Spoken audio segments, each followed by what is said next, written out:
Bienvenidos al séptimo vídeo de este mini curso de Cassandra, en el cual vamos a explicar cómo funciona la consistencia en Cassandra.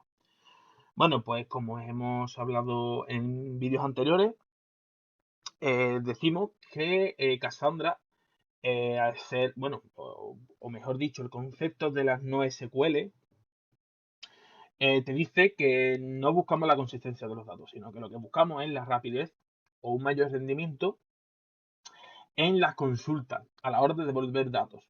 Por lo que la consistencia en Cassandra, en un primer momento, podríamos haber pensado que debería de ser prácticamente nula, es decir, que no va a tener consistencia en los datos en Cassandra, sino que simplemente se va a limitar a devolver los datos más rápido, independientemente si son más antiguos, si son datos equivocados, etcétera, etcétera. Pero vamos a ver que no funciona así, sino que Cassandra puede llegar a convertirse en una base de datos, como puede ser una base de datos del modelo relacional, hablando en nivel de consistencia, evidentemente, y puede llegar a tener una consistencia altísima, pero siempre tenemos que vender otros factores. Tenemos que depender, no podemos depender de todas las cosas a la misma vez. Entonces vamos a aplicar cómo funciona la consistencia. Vale. Vamos a aplicar un poquito los conceptos básicos. Vale. Lo primero es que Cassandra, como todas las no SQL, no garantiza la consistencia total de los datos. Esto es lógico. Pero nosotros como usuarios podemos definir la consistencia de los datos a la hora de realizar una operación de lectura o escritura a la base de datos. Vale. Pero claro, si nosotros tenemos un nivel de consistencia más alto, significa que más nodos deben responder a una de las solicitudes de lectura o escritura.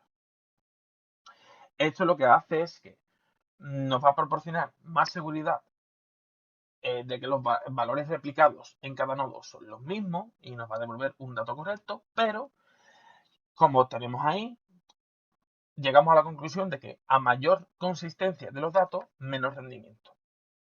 Vale. Y sobre todo que podemos definir la consistencia en cada solicitud de lectura o escritura. Vale. Vamos a hacer un resumen rápido. Bueno, aquí podemos ver el nivel de consistencia, todos los niveles de consistencia que hay, y en qué se traduce ese nivel de consistencia a la hora de hacer un insert o un select. Vale. Pero primero vamos a especificar un poquito más eh, el nivel de consistencia para qué sirve en cada una de las opciones, de las operaciones. Bueno, pues para las consultas de lectura, el nivel de consistencia significa que cuántos nodos de la réplica deben responder a una solicitud de lectura antes de devolver los datos.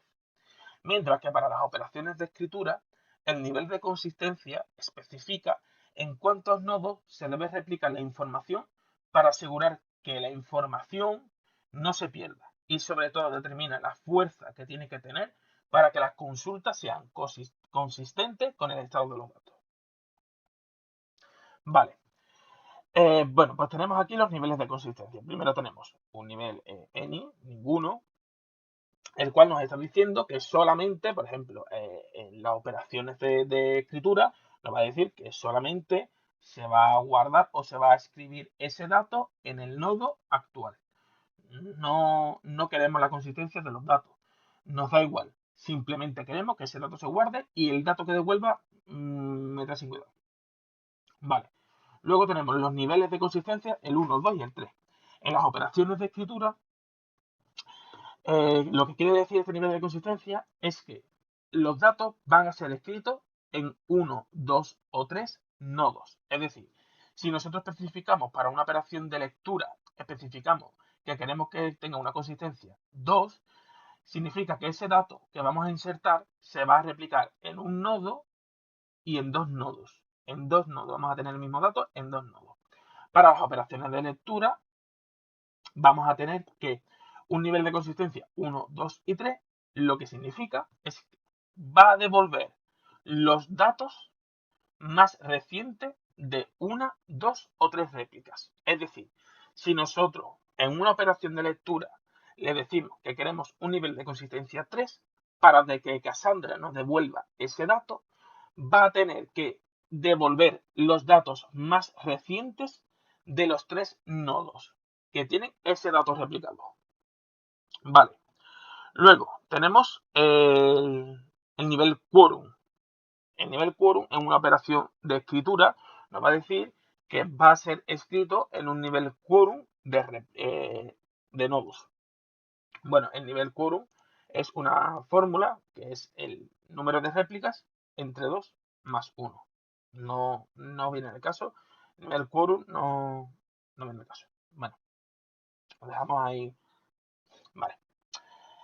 Luego, el nivel quórum para las lecturas, más de lo mismo. Quiero que me devuelvas el dato más reciente de un número quórum de réplica. Es decir, si el número quórum es 4, pues quiero que me devuelvas el dato de 4 réplicas. Y lo mismo para escritura. Si el número quórum es 4, quiero que escribas la información en 4 réplicas. Vale. Luego tenemos el local quórum, que es lo mismo que quórum, pero se hace o se especifica en el datacenter local, en el cual están los nodos. Vale.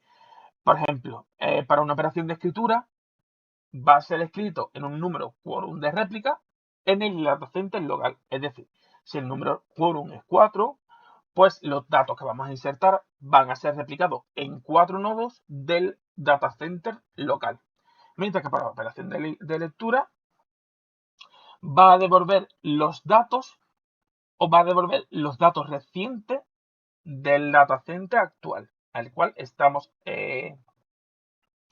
haciéndole la operación. El edge quorum en las operaciones de escritura nos está diciendo que el dato va a ser escrito en un número quórum de réplicas de todos los datacenters. Es decir, si nosotros tenemos un número quórum 2, significa que el dato va a insertarse en un nodo y dos nodos, de todos los datacenters. Es decir, si tenemos dos datacenters, pues los datos se van a replicar en dos nodos del datacenter 1 y en dos nodos del datacenter 2. Vale. Y en las operaciones de lectura, el nivel de consistencia each quorum nos va a devolver los datos más recientes. Acordarse que los datos tienen una marca de timestamp. Con eso podemos decir cuáles son los datos más recientes insertados. Y los va a devolver de todos los datacenters. Y luego tenemos el nivel de consistencia all, que la escritura va a ser escrita en todas las réplicas y que en las operaciones de lectura la información va a ser devuelta de todos los nodos. Vale. Vale, cuanto mayor sea, perdón, cuanto mayor sea la consistencia, mayor será el tiempo que tarde las operaciones de lectura y escritura, ya que éstas deberán de recurrir a todos los nodos que tengan el dato replicado. Vale. Cabe decir que contra mayor sea el nivel, mayor será el tiempo de ejecución de la consulta, ¿vale? Y esto podemos definirlo o podemos resumirlo en tres tipos de niveles de consistencia. Tenemos el nivel de consistencia bajo, que con este modo se corre el riesgo de que el primer nodo disponible devuelva un dato antiguo, pero garantiza la velocidad. El medio, con este modo reduciría la probabilidad de devolver un dato antiguo, pero Cassandra debe llegar a un consenso con todos los nodos que contengan ese dato. Y luego tenemos un nivel de consistencia alto, que Cassandra espera que todos los nodos con el dato respondan, lo que sacrifica la velocidad, pero garantiza el dato más actualizado. Y eso es la consistencia en Cassandra. En el siguiente vídeo vamos a pasar ya a la parte número 3 y vamos a pasar al modelado de datos.